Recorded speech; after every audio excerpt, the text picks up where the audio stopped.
नमस्कार, मैं हूं अश्विन शर्मा और आप देख रहे हैं न्याय टीवी। वीडियो के शुरुआत में मैं आपसे एक सवाल पूछना चाहूंगा।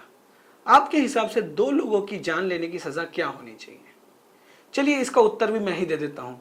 सजा है 300 शब्दों का एक ऐसे, जहां पर लिख के बताना है कि ट्रैफिक नियम पालन करना कितना जरूरी है और ड्रिंक एंड ड्राइव क्यों नहीं करनी चाहिए। चौंक गए ना? ऐसा ही केस आ रहा है महाराष्ट्र के पुणे से, जहां पर एक 17 साल का नाबालिग लड़का जिसका नाम वेदांत अग्रवाल है, उसने अपनी पोर्श गाड़ी से करीब 2 लोगों को कुचल दिया, जिनकी जगह पर ही मृत्यु हो गई। अब हैरानी की बात यह है कि वेदांत के अरेस्ट के सिर्फ 15 घंटे के अंदर वेदांत को बेल मिल गई कोर्ट से, और कोर्ट ने 4 कंडीशन की उनको बेल दी है कि उनको ट्रैफिक पुलिस के साथ बैठ के ट्रैफिक नियम समझना होगा, एक ऐसे लिखना होगा जैसे कि मैंने आपको बताया, और साथ ही साथ एक ट्रेनिंग लेनी होगी, यानी काउंसलिंग लेनी होगी, जिससे उनको ये समझ में आए कि आपको ऐसे एक्शंस नहीं लेने हैं, और चौथा कि ये मेक श्योर करना है कि ऐसी गलती आप फिर से ना करें।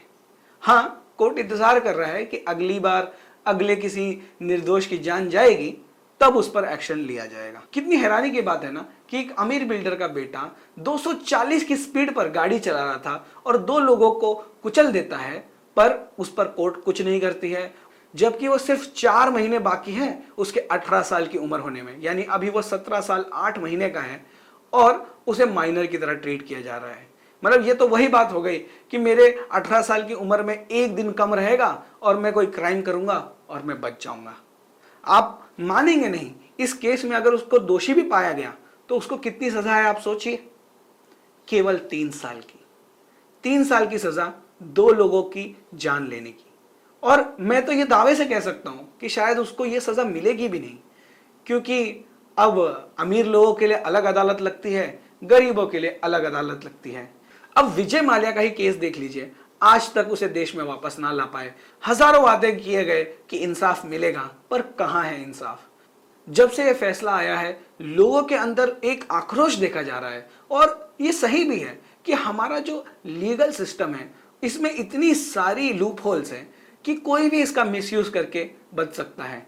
आरुषि केस ही देख लीजिए, जहां पर एक माइनर था जो कि 17 साल से ऊपर का था, उसे भी माइनर की तरह ट्रीट किया गया और वो 3 साल में जेल से बाहर आ गया। इतना घिनौना कांड करने के बाद अब आप सोच के देखिए, 2 लोग मध्य प्रदेश से पुणे आते हैं और एक आईटी कंपनी में काम कर रहे होते हैं, और रातों रात उस परिवार का चिराग उजड़ जाए तो उन 2 परिवारों पर क्या बीत रही होगी। आप सोच के देखिए कि ये कितना घिनौना कारनामा है, और उसके बाद भी 15 घंटे के अंदर बेल मिल गई। यानी किसी की जान की कोई कीमत है ही नहीं। पुलिस ने कोर्ट में इस बारे में अपील तक किया और कहा कि इसे माइनर की तरह ट्रीट नहीं करना चाहिए, पर कोर्ट ने वो अपील भी खारिज कर दी। तो हम जैसा आम इंसान जस्टिस सिस्टम पर कैसे भरोसा करेगा जब ऐसे क्वेश्चनेबल डिसीजंस लिए जाएंगे। अगर आपके पास पैसा है, पावर है, तो आप सब बदलवा सकते हैं, पर अगर आपके पास वो नहीं है तो आप पिसते रहो। हमने कितने केसेस देखे हैं जहां कुछ 100 रुपए की चोरी के केसेस सालों तक चलते रहे और लोगों को इंसाफ नहीं मिला, पर यहां पर तो 2 लोगों की जान का सवाल था, और ये जान लेने पर कोर्ट इतनी लीनियंसी क्यों बरत रहा है, ये सोचने वाली बात है। मैंने आपसे इस वीडियो में इसके कई सीसीटीवी फुटेजेस, लोगों के वीडियोस शेयर किए हैं आपके खुद के एक्सपीरियंस करने के लिए कि ये कितना घिनौना अपराध था। और एक 17 साल का नाबालिग लड़का जिसे बार में दारू सर्व की जाती है, और वो दारू पीने के बाद 2 लोगों को अपनी गाड़ी से कुचल देता है ना? कितनी दर्दनाक बात।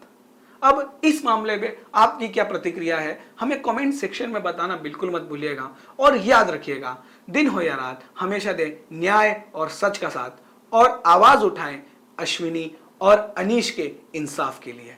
धन्यवाद।